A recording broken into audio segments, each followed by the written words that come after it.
বয়সেও আমাদের সঙ্গে জোয়ান যুবক ছেলেদের সঙ্গেও তিনি সংগ্রাম করে চলছে।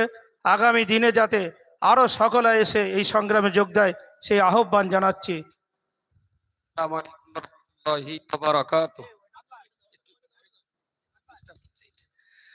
আউযু বিল্লাহি মিনাশ শাইতানির রাজীম। তাআওয়ানু আলাল বিররি ওয়াত তাকওয়া ওয়া লা তাআওয়ানু আলাল ইসমি ওয়াল উদওয়ান। সাদাকাল্লাহু মাওলানাল আযীম। দীর্ঘ সময় ধরে আপনারা বক্তব্য শুনেছেন। আমি একটুখানি গোড়ার দুটো তিনটে কথা বলছি। এইটাকে কেন্দ্র করে যেটা দীপকদা বারবার বললেন যে লড়াইটা যদি মানুষের লড়াই হয় তাহলে সাকসেসফুলটা সহজ হবে, আর লড়াইটা যদি শুধু মুসলমানদের লড়াই হয় তাহলে কিন্তু সফলতা পাওয়াটা অনেক কঠিন হবে।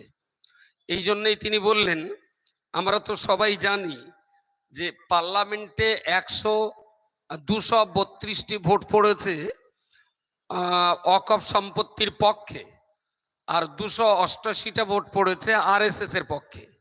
আমরা যেটা চাইছি, আমাদের চাওয়ার পক্ষে পড়েছে 232টা এমপি, আর আমাদের চাওয়ার উল্টো দিকে পড়েছে 298টা এমপি, 288টা এমপি। আমাদের এই চাওয়ার পক্ষে যে 232 জন এমপি ভোট দিয়েছেন, তার ভিতরে হিন্দু এমপি, খ্রিস্টান এমপি সব মিলিয়ে অন্যান্য ধর্ম অবলম্বী এমপি আছেন 192 জন। আপনি তো লড়াই করছেন পোলেরহাটের ফুটপাতে, আর আপনার হয়ে 192 জন হিন্দু এমপি লড়াই করেছেন পার্লামেন্টের ভিতরে। আপনি পার্লামেন্টের এই লড়াইটার চাইতে পার্লামেন্টের লড়াই নিশ্চয়ই অনেক গুরুত্বপূর্ণ। কথা বলুন, আপনারা কি তাদেরকে এই লড়াই করার জন্য কোনো চা পানি খাইয়েছিলেন? তারা আপনার হয়ে লড়াই করছে কেন? তারা আসলে দেশটাকে ভালোবাসে, সংবিধানকে ভালোবাসে। ওয়াকফের এই নয়া আইন আমাদের যেমন জমি কেড়েছে বলে গা জ্বালা করছে, ওয়াকফের এই নতুন আইন সংবিধানকে আক্রমণ করেছে। সেই জন্য 192 জন হিন্দু খ্রিস্টান এমপি তাদেরও গা জ্বালা করে উঠেছে, তাই তারা পার্লামেন্টের ভিতরে লড়াইটা দিয়ে গেছেন। নাম্বার 1, যদি এই লড়াই শুধু আমরা মুসলমানদের লড়াই ভাবি, শুধু যদি বলি এটা মুসলমানরা লড়াই করছে, তাহলে আগামী দিন পার্লামেন্টের 192 এমপি আপনার পক্ষে থাকবে না। ফলটা কি ভালো হবে? বলি রেজাল্টটা কি ভালো আসবে মুসলমানদের পক্ষে? কখনই ভালো নয়। নাম্বার 2, এই লড়াইটা আমরা যখন থেকে ফিল্ডে আন্দোলন মুভমেন্ট শুরু করেছি, তখন থেকে দেখছি দীপক ব্যাপারী, মানিক ফকির, ছোটন দাস, ভানু সরকার, শরদেন্দু উপাধ্যায়, এই ধরনের বিশ্বনাথ দাস, এই ধরনের 100-200 বলবো না, কয়েক হাজার বলবো, হিন্দু, শিখ এবং খ্রিস্টান ধর্ম অবলম্বী মানুষেরাও তারা কিন্তু পার ডে এই ধরনের ফুটপাতে দাঁড়িয়ে আমাদের সঙ্গে কাঁধে কাঁধ মিলিয়ে তারা আন্দোলন আর মুভমেন্ট করে যাচ্ছেন।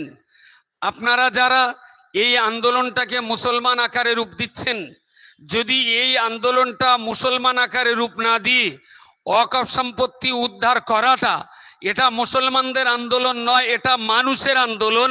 এটা শুধু মুসলিমদের আন্দোলন নয়, এটা সংবিধানের আন্দোলন।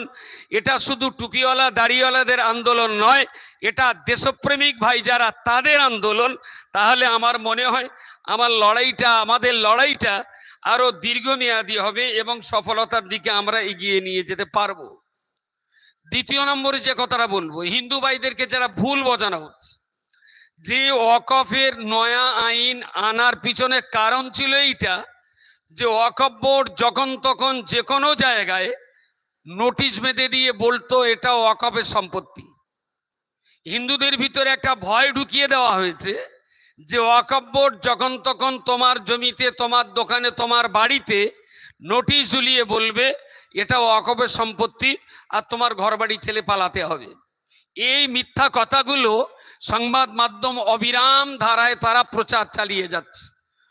এই দুরন্ত রকমের মিথ্যা কথাটার বিরুদ্ধে আমাদের প্রতিবেশী হিন্দু ভাইদেরকে বোঝাতে হবে, দেখো 500, 700, 1000 বছর আগে যে সম্পত্তিগুলো ওয়াকফ সম্পত্তি বলে পরিগণিত ছিল, সেই সম্পত্তি অন্যেরা দখল করলে ওয়াকফ বোর্ড সেখানেই যে নোটিশ মারছে, আজ পর্যন্ত কোনো একটা প্রমাণ দাখিল করে বলা হোক যে ওয়াকফ বোর্ড কোনো একটা হিন্দু সম্পত্তিতে নোটিশ মেরেছে, আমি কল্লা কেটে আপনাদের হাতে তুলে দেব।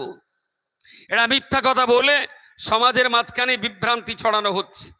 তৃতীয় নম্বর যে কথাটা বলবো, যে ওয়াকফ সম্পত্তি ব্যবহার হচ্ছে, ধরুন পলিহাট মসজিদ বা অনেক পুরনো মসজিদ আছে, 100, 150, 200 বছরের মসজিদ। এই মসজিদগুলোর কাগজপত্র না দেখালে ওইগুলো ওয়াকফ বলে প্রমাণিত হবে না। আমি জিজ্ঞেস করছিলাম মহিউদ্দিন স্যারকে যে আমাদের দেশের জমির দলিল রেকর্ড পর্চা এগুলো শুরু হয়েছে খুব বেশি বেশি হলে 100 বছরের কিছু কম বেশি। যে মসজিদের বয়স 700 বছর সেই মসজিদের দলিল পাওয়া কি সম্ভব? যে মসজিদের বয়স 1200 বছর সেই মসজিদের দলিল রেকর্ড পর্চা পাওয়া কি সম্ভব? কোনো মতেই তো পাওয়া সম্ভব নয়।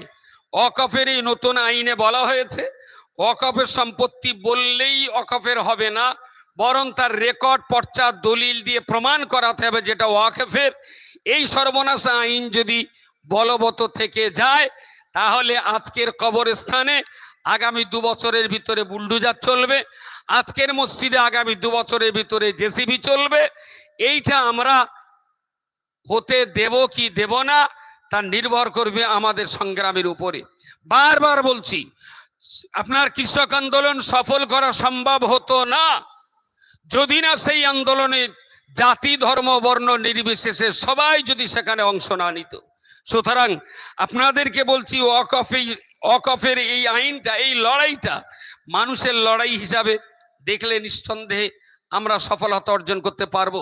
অনেক বক্তা এসেছেন পিছনে, তাদের বক্তব্য আমাদের শুনতে হবে। মনে রাখবেন, ব্রিটিশ তাড়াবার জন্য আমাদের যেমন যৌথ আন্দোলন প্রয়োজন ছিল, ব্রিটিশের দালাল আরএসএস মোদি অমিত শাহকে তাড়ানোর জন্যও আমাদের যৌথ আন্দোলনের অত্যন্ত জরুরি।